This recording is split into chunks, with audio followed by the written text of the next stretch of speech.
Welcome to the Soul Mafia Love Stories. The channel will bring you stories of strong bonds, cultural differences, passionate love, and unforgettable dramatic events. If you love interracial love stories and cinematic storytelling, then this is the place for you. Enjoy listening. Please subscribe to the channel to hear more great stories. I was being dragged out of my best friend's wedding like a criminal when a man I had never seen before stood up from the front row and said 4 words that froze the entire room. She leaves with me. You think humiliation has a limit? It does not. It multiplies when it has an audience.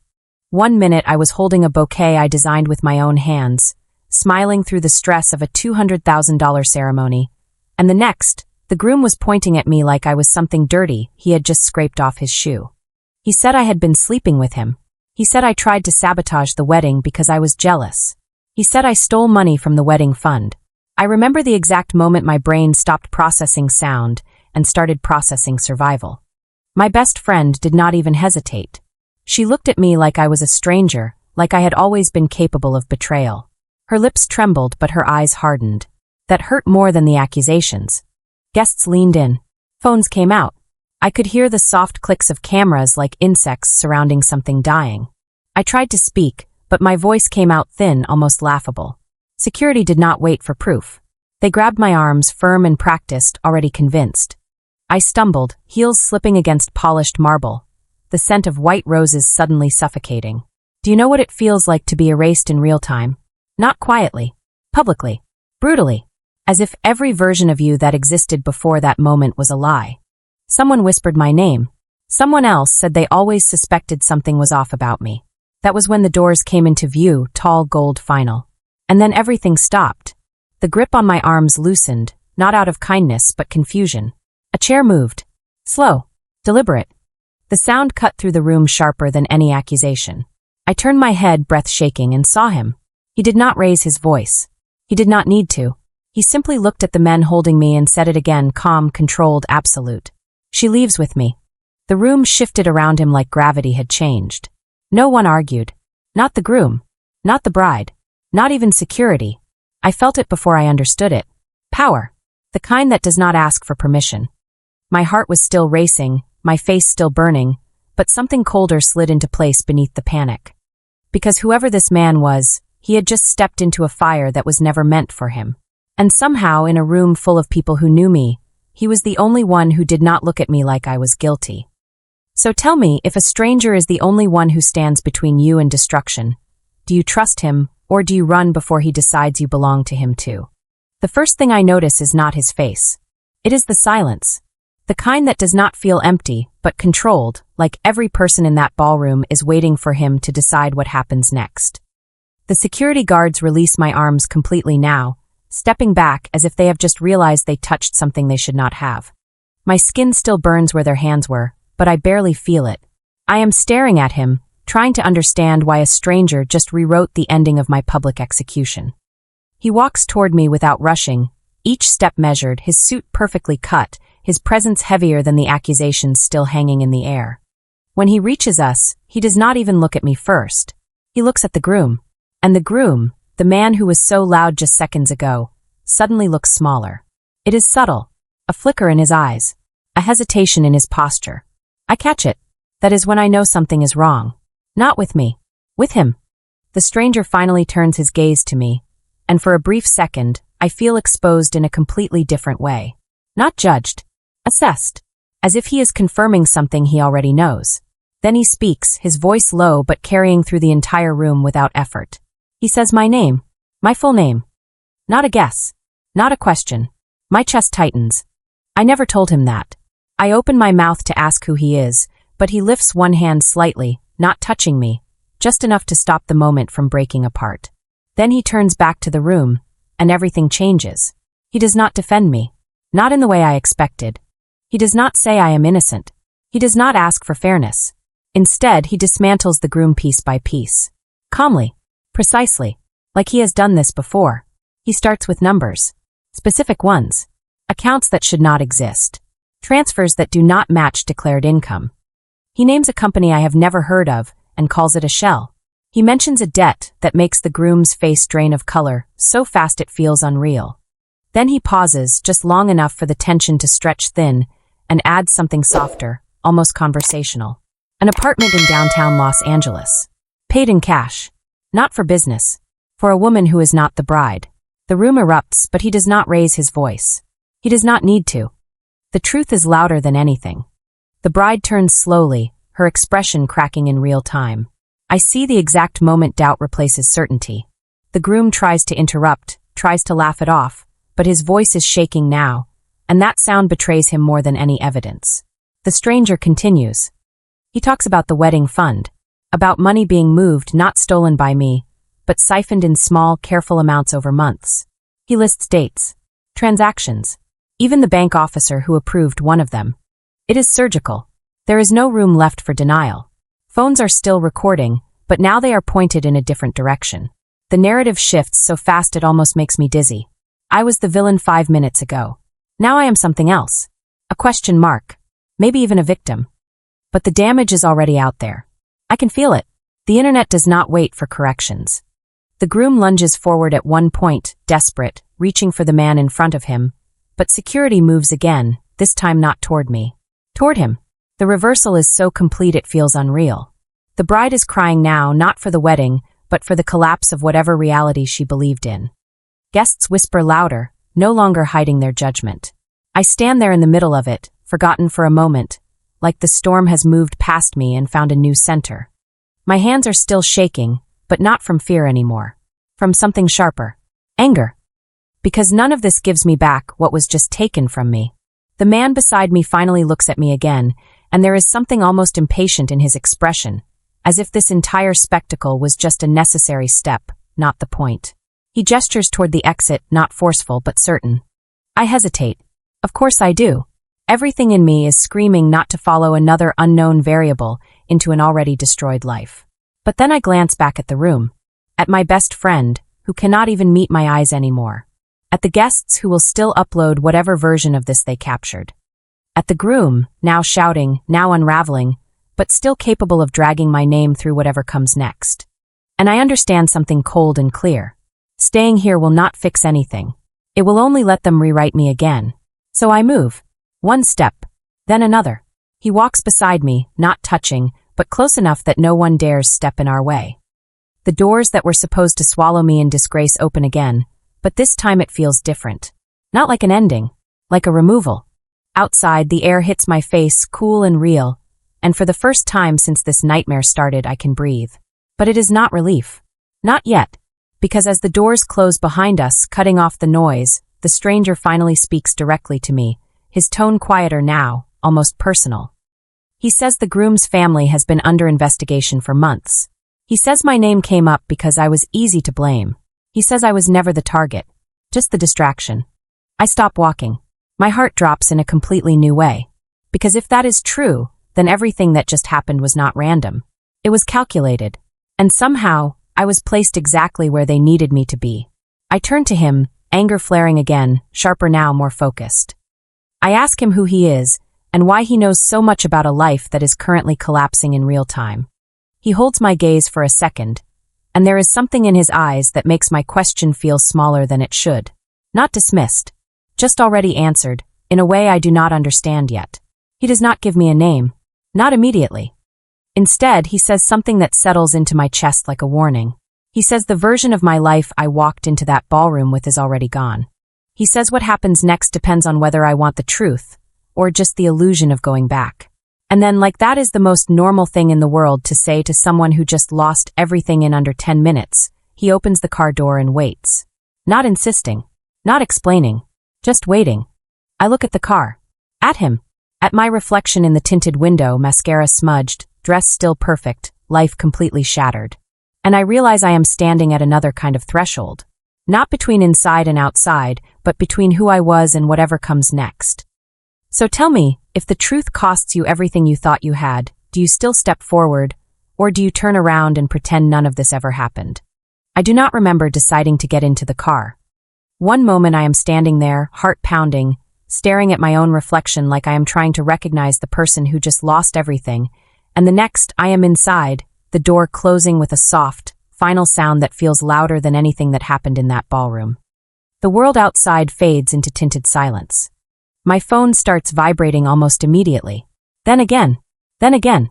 Notifications stacking on top of each other, so fast it becomes a blur. I already know what it is. Videos. Comments. Opinions from people who were not even there. I do not check. Not yet. I am not ready to watch my own life get rewritten by strangers. He gives an address to the driver without looking at me. His voice is calm, like nothing unusual just happened, like pulling someone out of a social execution is part of his daily routine. That should scare me more than it does. Instead, I am too busy trying to piece together what he said outside. Investigation. Distraction. My name coming up in something I never touched. It does not make sense, and I hate that the only person who seems to have answers is sitting right next to me like a closed door. I turn to him, anger finally finding a clear direction. I ask again who he is. This time he answers. Yoon Dae-hyun. The name lands heavier than I expect. Not because I recognize it immediately, but because of how he says it. Not introduced. Declared. I repeat it in my head, trying to place it somewhere, but my world has been too small, too focused on surviving contracts and clients and last-minute wedding disasters to track names that operate in shadows. He notices the blank look. Of course he does. His mouth almost curves, not quite a smile, more like confirmation. Then he says something else. The resort we just left belongs to him. I let that sink in. The ballroom. The staff. The security that switched sides without hesitation. It was never about him stepping in. It was about him reclaiming control over something that was already his. That realization makes my stomach twist. Because it means I was not just saved. I was removed from a situation inside his territory. There is a difference, and I do not like it. The car moves smoothly through the city, but my life does not follow. By the time we stop, it has been less than an hour since the wedding, and everything has already collapsed. When I finally check my phone, it hits me all at once. Messages from clients canceling contracts. One says they cannot be associated with someone under public scandal. Another asks for a refund immediately. My landlord has sent a notice. Not eviction, not yet, but a warning about complaints from other tenants who saw the video. Even my best friend has sent a message. Not an apology. Not a question. Just silence wrapped in typing bubbles that never became words. I stare at the screen until it blurs, then lock it. I am not crying. That surprises me. I thought I would break by now. Instead, something colder is settling in.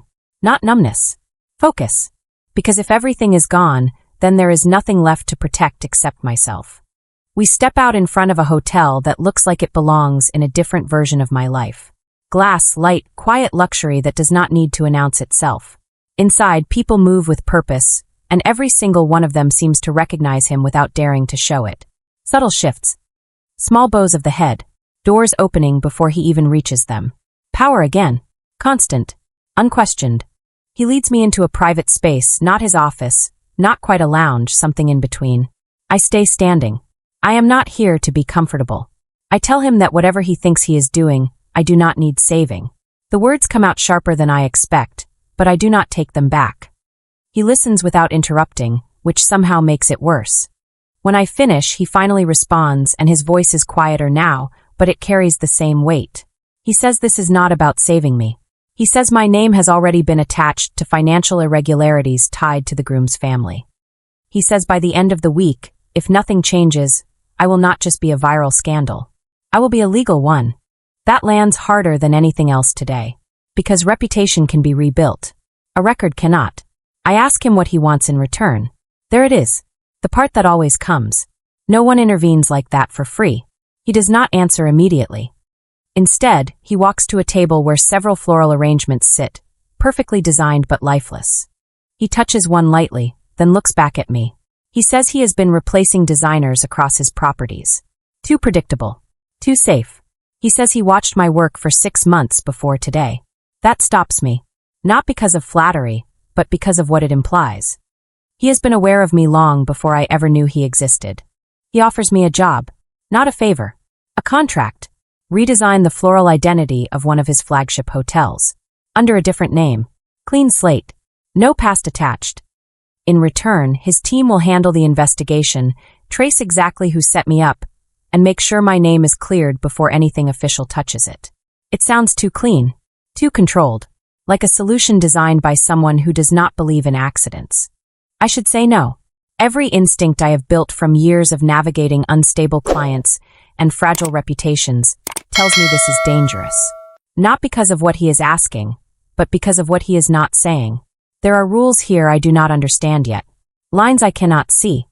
But then I think about my phone, about the messages, about how quickly people decided who I was without asking a single question. I think about standing in that ballroom alone while everyone I trusted turned away. So I ask the only thing that matters. I ask him what happens if I refuse. He does not threaten me. He does not need to. He simply says the world will move on, but it will not forget. And neither will the people who need someone to blame. Silence stretches between us. Not uncomfortable. Decisive. I look at the arrangements on the table again. They are perfect. Technically flawless. Completely empty. I step closer without realizing it, adjusting a single stem, shifting the balance just enough to give it life. It is instinct. It is who I am, even now, even after everything. When I turn back to him, he is watching me the same way he did in the ballroom. Not surprised. Confirming. I hate that he sees me so clearly. I hate that he might be right. So I nod once. Not surrender. Not trust. Just a decision. And in that moment, I do not realize I have just stepped into a life that does not let people walk away once they are inside. The first night I sleep in his world, I do not sleep at all. The room is too quiet, the kind of quiet that feels engineered, like even the air has been filtered to remove anything unpredictable. I lie in a bed that costs more than my monthly rent ever did, staring at the ceiling, replaying every second of the wedding, every word, every look, trying to find the exact moment my life split in half. It does not come. There is no single break. Just a series of small fractures that suddenly became irreversible. By morning, I stop trying to understand it. I get up, dress, and decide the only way forward is movement. The hotel is already awake when I step out. Staff move with quiet precision, everything timed, everything seamless. I notice the details automatically. The arrangements in the lobby are symmetrical, technically flawless, and completely forgettable. That is the problem with safe design. It does not offend anyone, but it does not stay with anyone either. I walk closer, adjusting a branch, shifting a cluster of white orchids just enough to break the stiffness. A few guests pause. Not consciously. Just a slight hesitation in their movement, like something caught their attention without them realizing why. That is the reaction I build my work on. Subtle disruption. By the time I reach the workspace they assign me, I already know I can do this. Not for him. Not for the deal. For myself. Because if I am going to rebuild, I refuse to do it halfway. I spread out sketches, notes, photos I managed to salvage from my cloud before everything started collapsing. I redesign not just flowers, but experience. Entry points, sightlines, how color leads emotion from one space to another. I lose track of time, which is the first good sign I have had in days. He appears without announcement. I do not hear him come in. I just feel the shift. That same subtle gravity from the ballroom. I do not look up immediately. I finish what I am doing, place the final stem, then turn. He is watching, hands in his pockets, expression unreadable. I expect criticism. Instead, he asks why I changed the color palette from white to something deeper, something riskier. I tell him white is what people use when they are afraid to make a statement. He studies the arrangement again, then nods once. Approval, but measured. Everything about him is measured. Days pass like that. Work. Observation. Silence. He is not constantly present, but when he is, the entire space shifts around him. I start noticing patterns. Meetings that end the moment he walks in. Calls that stop mid-sentence. Names mentioned in low voices that carry weight I cannot yet place. I do not ask questions. That was part of the deal. But curiosity is not something you can switch off. It builds quietly like pressure. The first crack comes late one evening.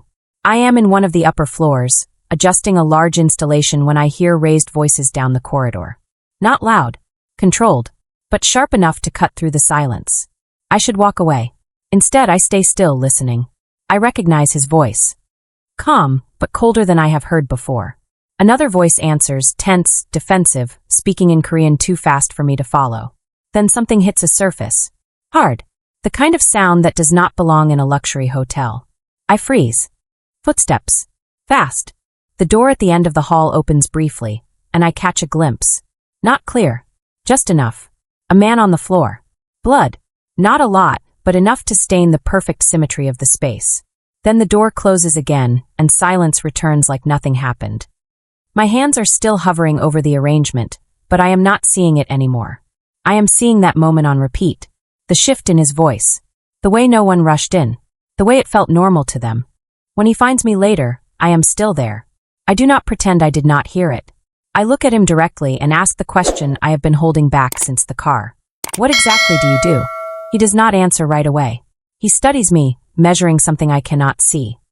Then he steps closer, close enough that I can feel the difference in temperature between us, and says something that changes everything. He says the world I stepped into is not built on clean lines. It is built on control. And control is not maintained by asking nicely. I let that settle. I should be afraid. Part of me is. But another part, the part that has been fighting to survive for years, recognizes something else. Honesty. Not gentle. Not comforting. But real. I tell him I do not belong in a world where people end up on the floor bleeding because of a conversation. He does not argue. He simply says most people do not belong until they are forced to choose whether to leave or adapt. That night, I cannot ignore the distance between who I was and where I am standing now. But I also cannot ignore what he did for me. No one else stepped forward in that ballroom. No one else risked anything. He did, even if it was calculated, even if it was part of something bigger. It still happened. A few days later, the second fracture appears. Smaller, quieter, but deeper. I walk into his office without knocking, something I have learned I can do when he is alone. He is not at the desk. He is by the window, one hand braced against the glass, the other gripping the edge of a table, so hard his knuckles are white. For a second, I think he is angry. Then I see the difference. His breathing is uneven, controlled but strained. There is a small bottle on the table, open, pills scattered like he did not have time to take them properly. I move before I think, asking nothing, just handing him the water, steadying the glass when his hand does not cooperate immediately. He does not push me away. That surprises me more than anything. He takes the pills, waits, breathes through whatever is happening like it is something he has done 100 times before. When it passes, he straightens, the mask sliding back into place so smoothly it almost makes me question what I just saw. But I did see it, and now I understand something I did not expect. Power like his does not come without a cost. I ask him what it is. He hesitates, just for a fraction of a second, then answers. A heart condition. Genetic. The same thing that killed his father. Early. Sudden. Unpredictable. He says it like he is describing the weather. Not dramatic.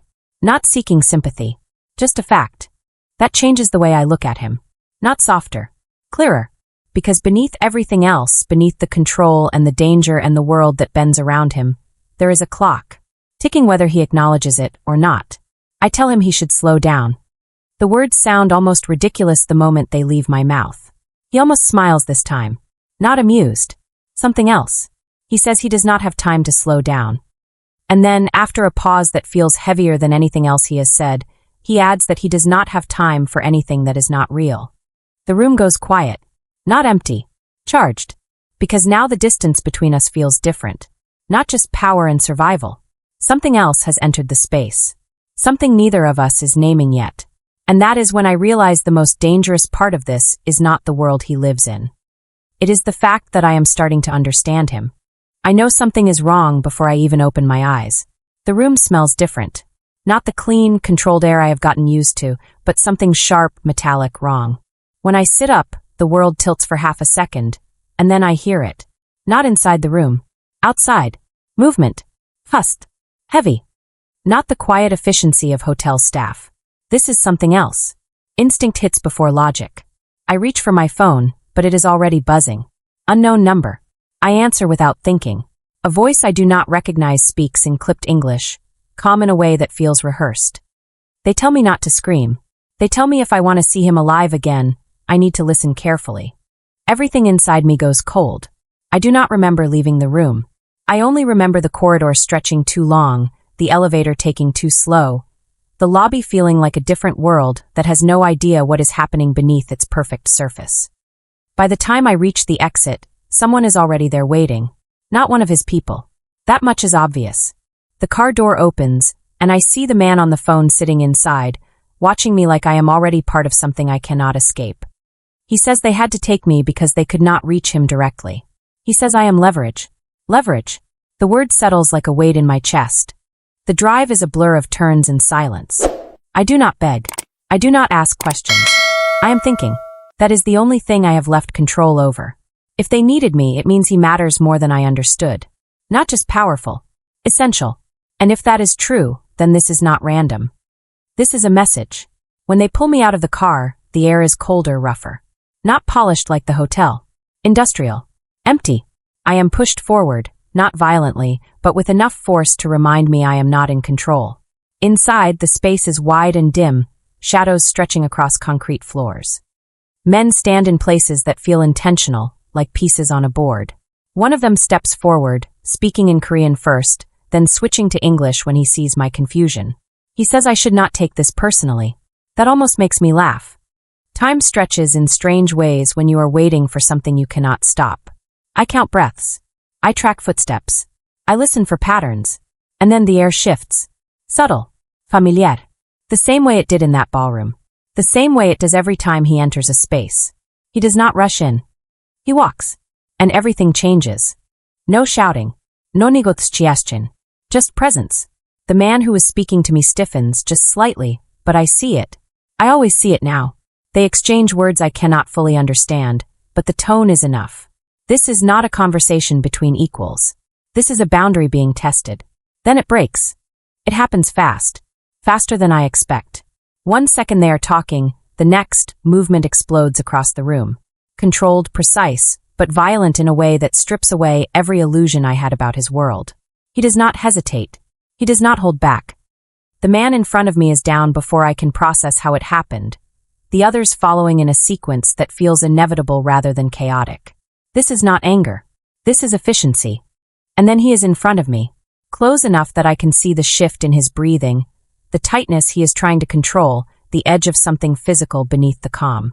His hand lifts, hesitates for a fraction of a second, then settles lightly against my arm, as if confirming I am real. Not claiming, not owning, just there.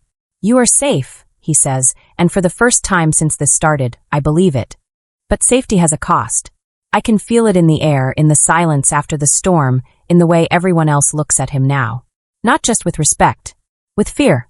When we step back into the night, everything feels sharper, realer. I look at him differently now. Not as a stranger. Not as a savior. As something in between. Something dangerous and necessary at the same time. He opens the car door for me again just like before, but nothing about this moment feels the same.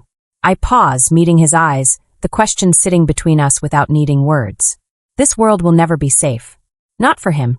Not for me if I stay. I take a breath. I am not yours, I say, steady even now. Then I step closer anyway. But I am not leaving either. I used to think survival meant staying small, staying quiet, staying safe. But the night everything collapsed, I learned something different. Safety is not always found in gentle hands. Sometimes it stands in the middle of chaos and chooses you when no one else will. I lost my name, my life, and everything I built in a single night, yet I found something I never had before. Someone who did not look away. Someone who did not ask for proof before standing beside me. But here is the truth no one tells you. When power protects you, it also changes you. And once you step into that world, there is no going back to who you used to be. So tell me, if you were me, would you walk away and rebuild alone, or stay and risk everything for the one person who stood up when the whole world turned against you? If this story pulled you in, do not forget to like, subscribe, and share your thoughts in the comments.